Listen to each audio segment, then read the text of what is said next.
Hi everyone, Pastor Dave.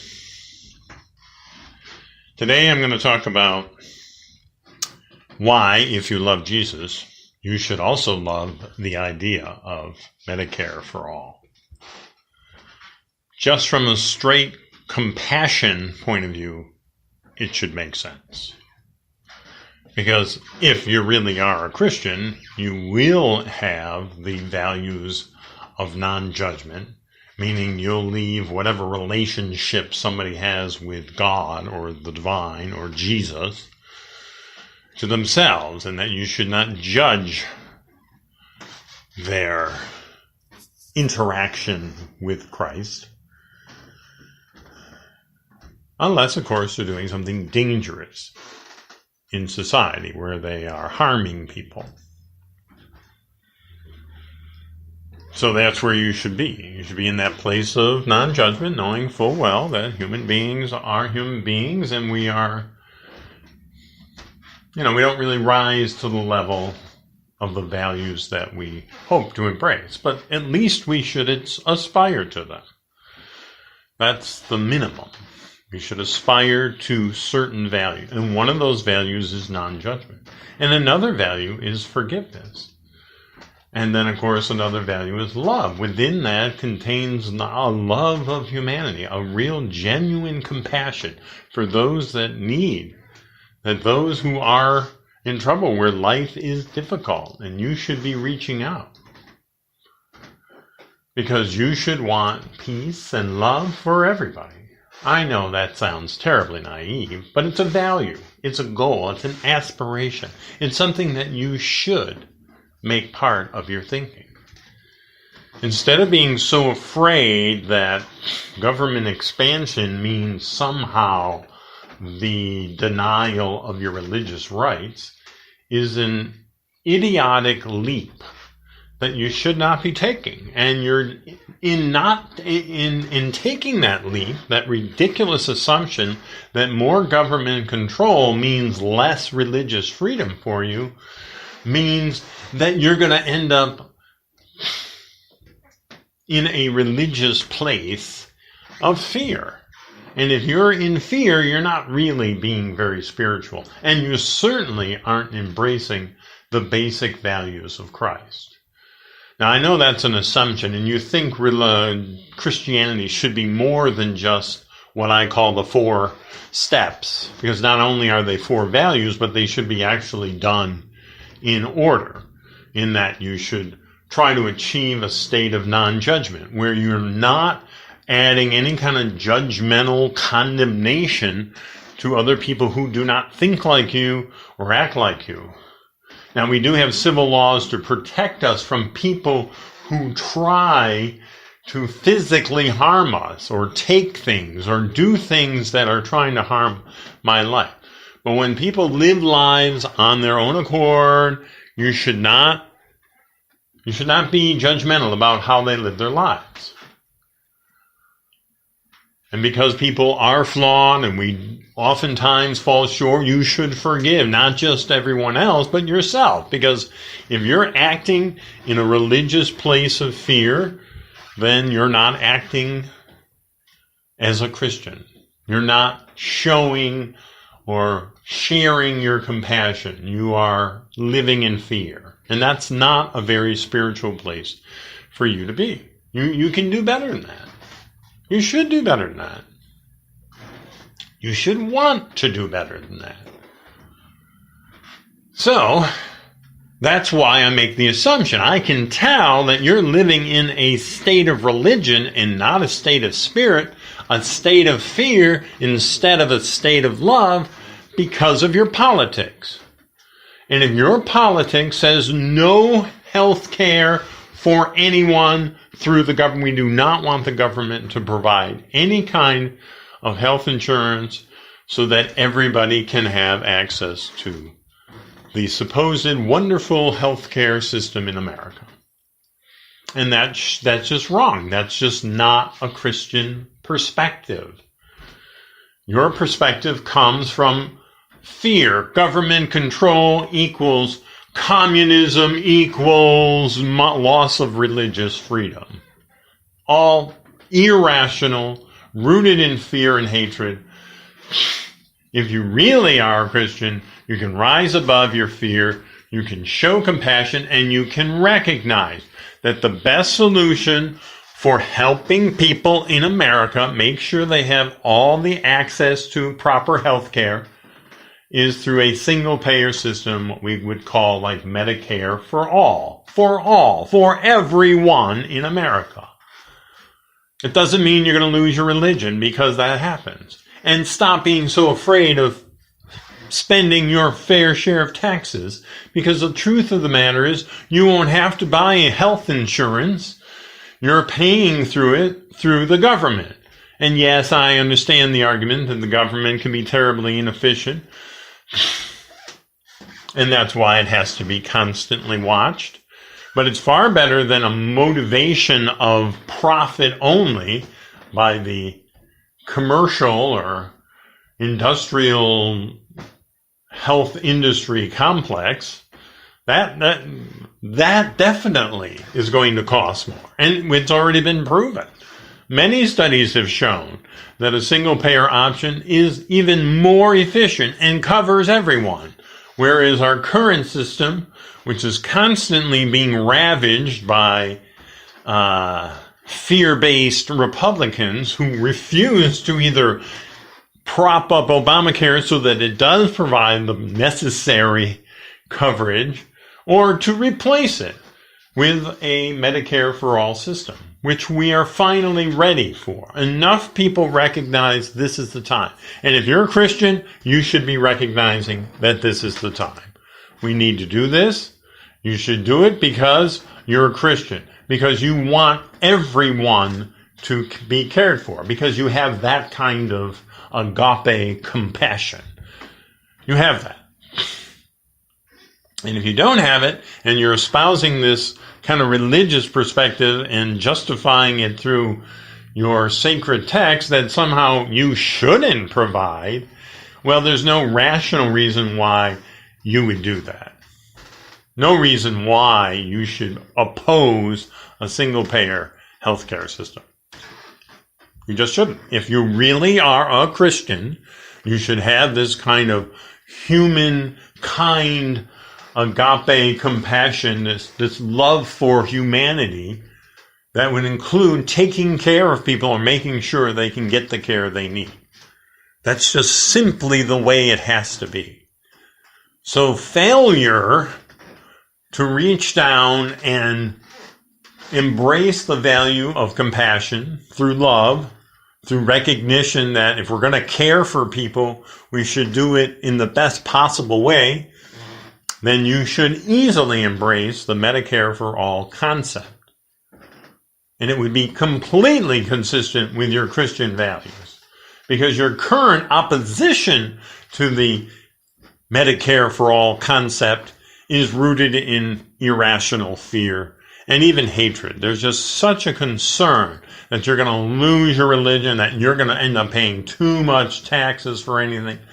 But it turns out not to be true. Those are irrational perspectives that for some reason you're clinging to. And what's worse is you're clinging to them thinking that you're fully justified through the body of Christ, through the literal word of God. All of this would tell you that we have to do this. And it's not true.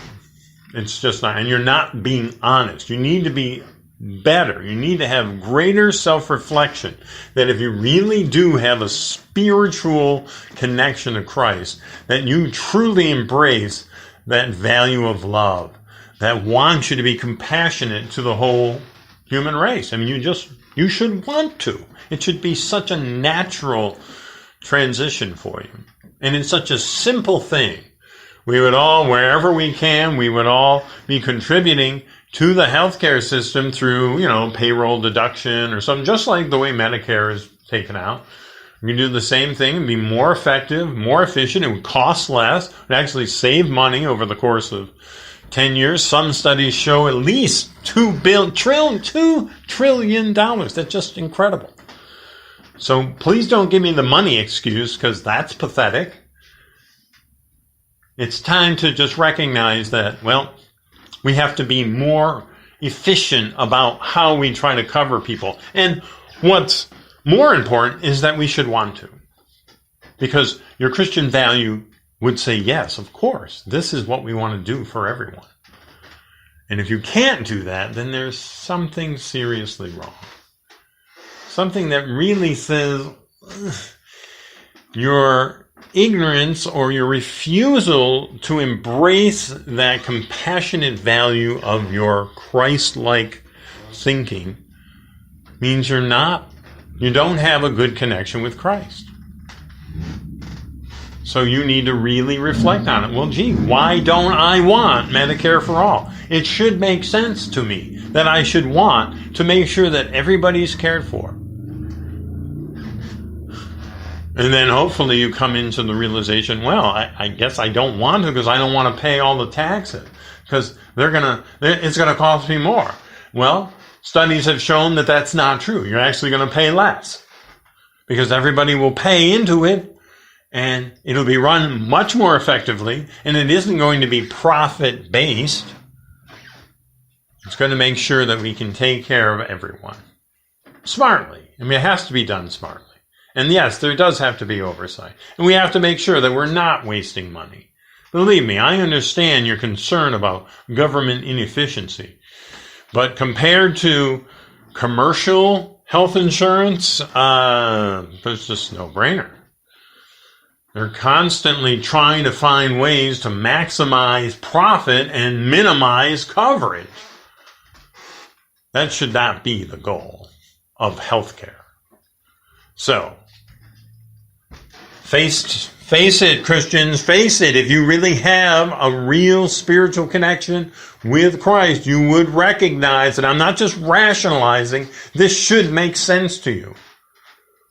So your politics becomes suspicious, and it makes me think that you're really not Christian because you keep embracing these social conservative ideas that are counter to your desire for a relationship with Christ.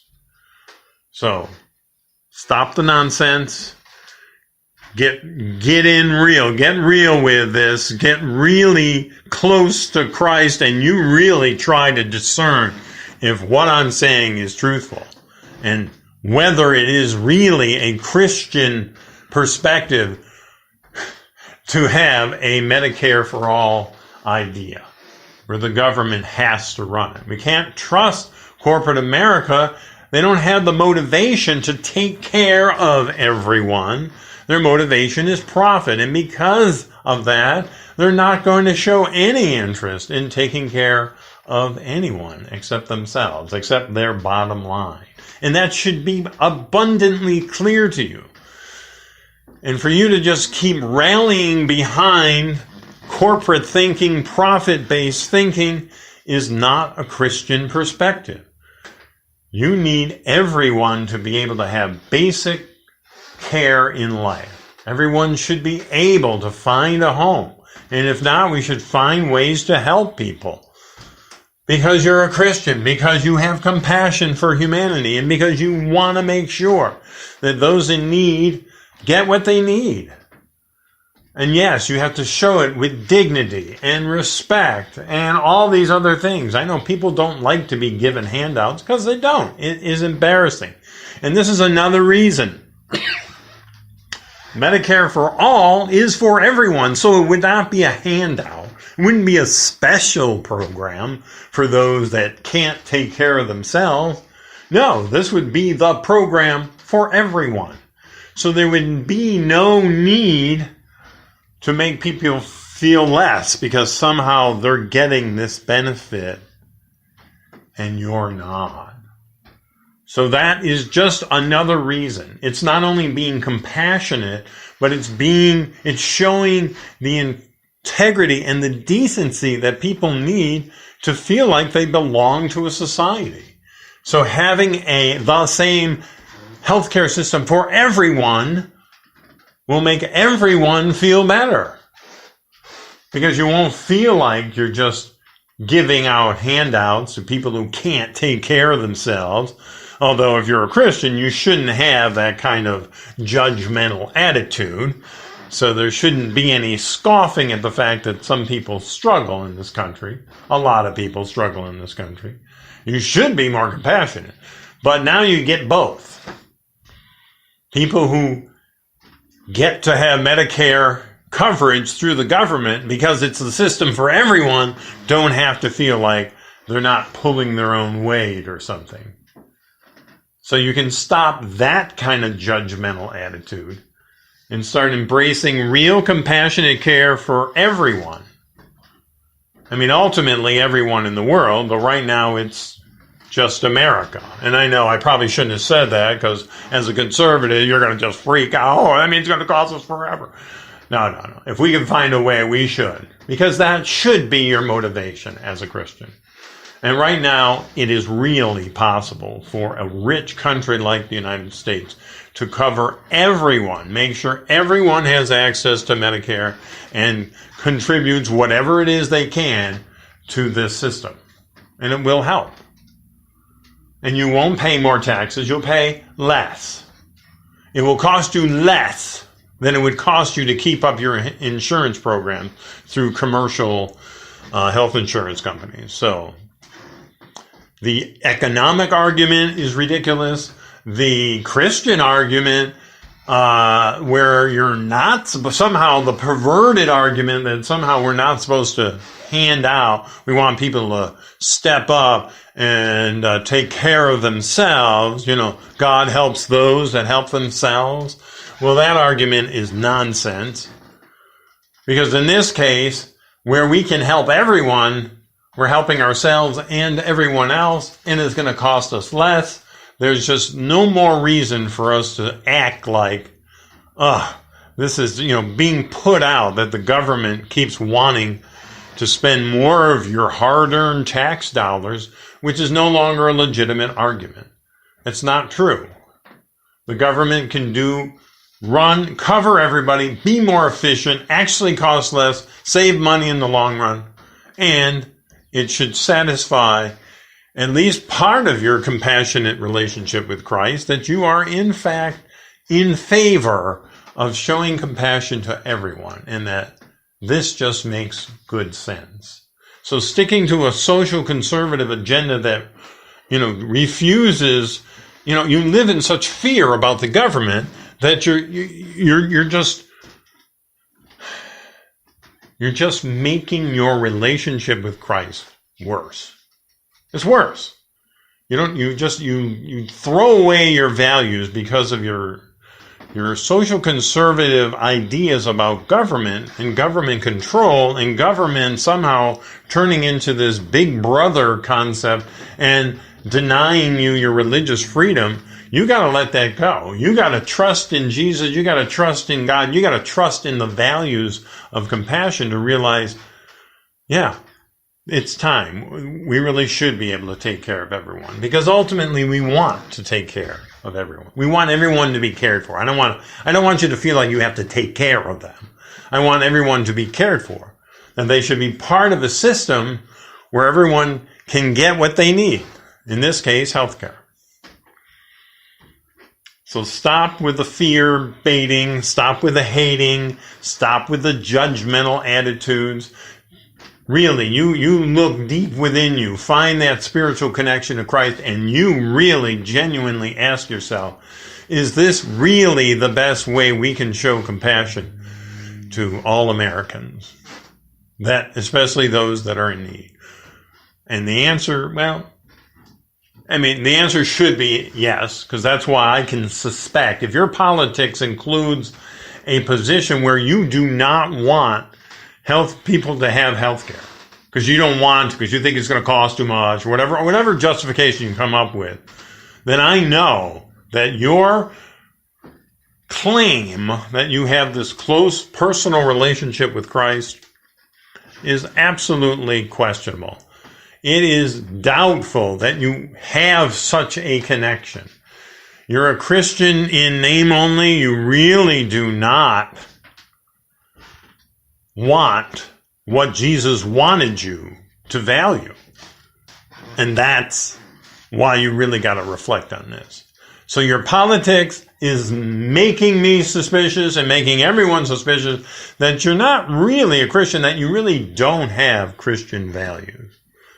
So without the Christian values, you can't really call yourself a Christian. Not really.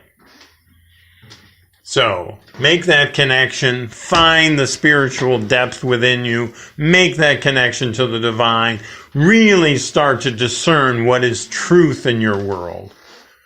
And when you come and reflect upon a concept of medicare-for-all, that should be a no-brainer. That should clearly be a discerning factor where you recognize, oh, sure, this is a Christian value. This is what I should be doing. This is what I should be embracing, because as a Christian, I really do care for all of humanity. Even if I am afraid of them, I do want all of us to rise up, be better people than we are, and make sure everyone gets what they need. And if you can do that, you'll be a better Christian. That'll be a powerful thing for you to go through. If you can make that leap, that discerning realization that your politics as a social conservative is not serving your Christian belief, your Christian relationship, not even your belief. Well, forget about the belief. We're just talking about the relationship that you have with Christ, where you can feel and discern the truth of something because you have the four values of non-judgment, forgiveness, love, which includes compassion for everyone, not just love of yourself or your family, compassion for everyone. Because ultimately, Jesus wanted peace on earth. He came into this world with the idea that he was here for peace on earth and goodwill towards everyone. So you should embrace that perspective, that goal, that aspiration. That's what you should aspire to. All right. I've said my piece. I thank you very much. If you want to comment, write to me at monkliving@gmail.com. That's monkliving, monkliving @gmail.com. Thank you very much.